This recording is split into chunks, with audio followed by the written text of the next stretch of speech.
decades and even centuries from now, people will still watch and admire the films of Sylvester Stallone. There's nobody else can do those films. Nobody can do it.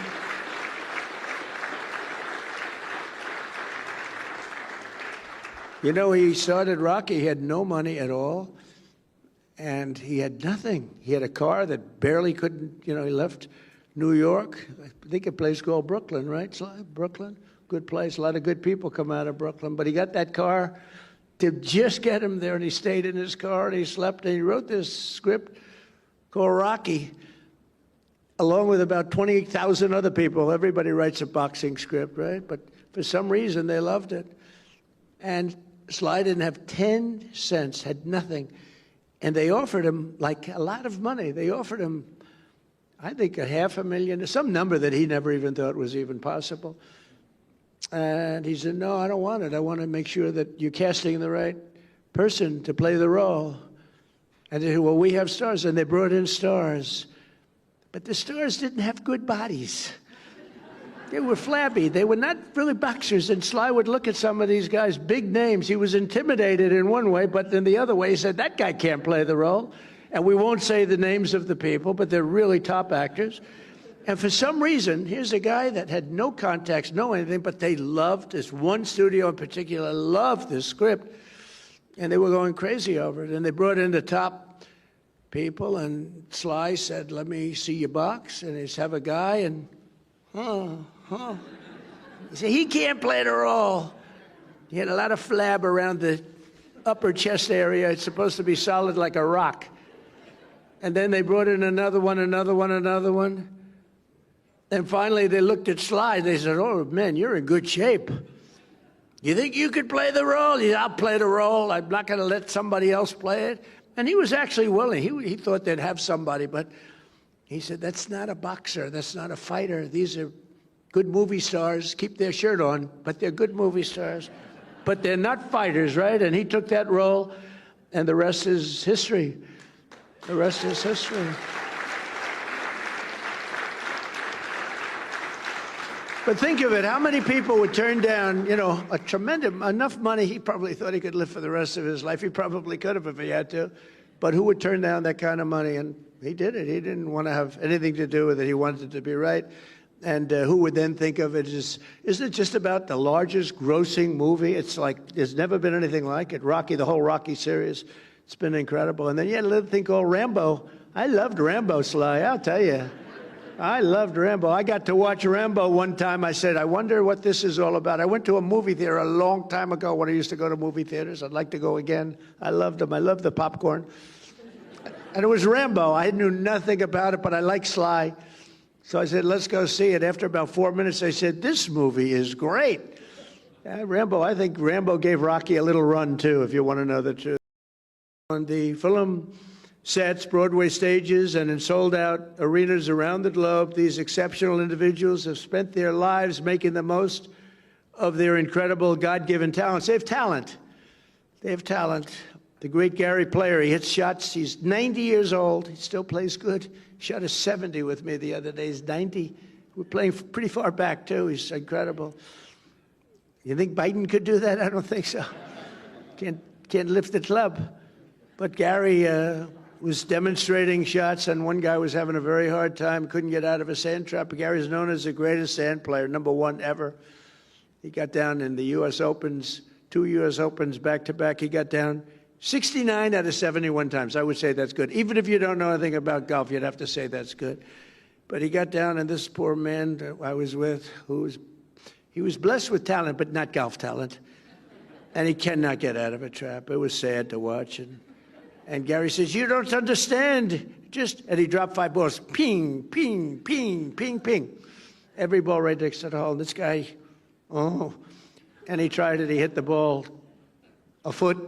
He hit the next one over the green like by 50 yards. The whole thing was a disaster. He said, well, here's the problem. I've got talent and you don't. And that's what's true about you. You have talent. These 5 groups and people, they have great talent. And if you don't have talent, to be honest with you, there's not a damn thing you can do. You can get a little better. But if you don't have talent, There's not a damn thing you can do about it. All you can do is try and find something else where you do have talent. But I just want to thank that, you shared these gifts, because you're really sharing a great gift with the world, and maybe tonight more so than any time in your career you've shared tonight, because tonight the whole world is focused on you. I want to celebrate all of this together, and tomorrow we pay tribute to them magnificently, and they're going to see something really special, and it's so great to have this at the Kennedy Center. I want to thank, as you know, FIFA for the award they gave me, but more importantly for choosing the Kennedy Center. We had over 1 billion people watching they were choosing the teams, which team is playing the next team, and you can imagine the thrill. But Johnny, who's the commissioner, he's a fantastic guy. I guess you have to say he's like the biggest guy in sports, Bob. He's big. He's saying we have 58 Super Bowls. I don't know if that's true, but let's say we have a few of them. But they have a lot of matches, and it's all taking place here. Don't forget, when I made that deal during my first term, and then I made the deal for the Olympics, and I said, man, it's so bad because they were made 6 years away. So I said, I won't be president. And then I got screwed, and I said, let's do it again, and I did it again. We did great the second time, unbelievable. We won by a lot. But the third time, we won by 10 million votes. But it was a COVID era. A lot of things happened, and a very crooked election, a lot of crooked people. But I said, we got to do it again. That's why we never give up. These people have never given up. They don't give up. Bob Kraft never gave up. Did you ever give up, Bob? I don't think so. Bob Kraft, have you ever given up, Bob? Look at him. He had a lousy team last year. He didn't know what to do. And now he's leading the NFL again. I'm sure your other owners are extremely happy for you, though, Bob, right? They're thrilled. They're just thrilled. But no, people don't give up. The real winners need the talent, but don't ever give up. We now have one of the safest cities in the country. It was a horror show when I came here.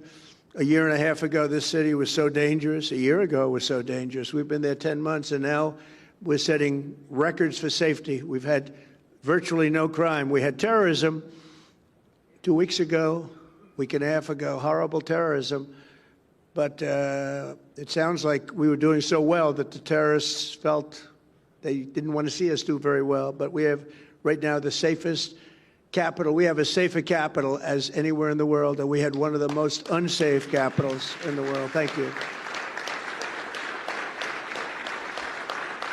And I walk through the White House, and I'll see especially young women say, sir, thank you very much. And I know immediately what they're saying. They're not thanking me for the 8 wars that we've stopped. They're not thanking me for even the tax cuts or any of the other things we've done. They're thanking me because they can actually walk to the White House. They feel safe now in the city, and they are. And I want to thank our National Guard. They've been unbelievable. The National Guard has been great. And Christy and Tom Homan and all the people that work so hard on that. And as you probably noticed, we just went into New Orleans, and we went into Memphis, Tennessee. We went in a light way because we have a lot of opposition there with these people. They want to have crime. I mean, it's the craziest thing, Chicago. But we've brought down crime and just given it a little dose of what we do really well. But we'll, at some point, just go in and do it exactly the way we want. We won't have any crime, and we'll have very little crime in Chicago, almost none. We'll stop it everywhere. We do stop it everywhere. And we had a governor, a very good governor from Louisiana. Jeff Landry just called, and he said, please do me a favor. Would you send the troops into New Orleans? It's really gotten bad. And I said, we'll do it. We just sent them in, and within about 3 days, everyone said it's like a different place. And he's a smart governor. And some of the governors, you'd be surprised at some of the ones that are calling. But we're stopping crime. I said we were going to, during the campaign, we're going to stop crime. Nobody knew we were going to stop it to this extent. Nobody knew we were going to have a border where in 6 months, not one person came into our country illegally. Think of that.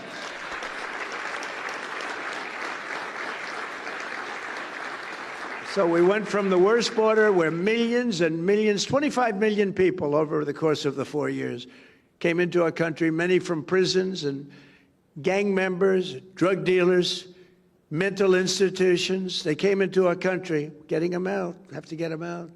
Murderers, we have 11,888 murderers. Many of them are now either out or in jail because they'll murder again. More than 50% of those people murdered more than one person.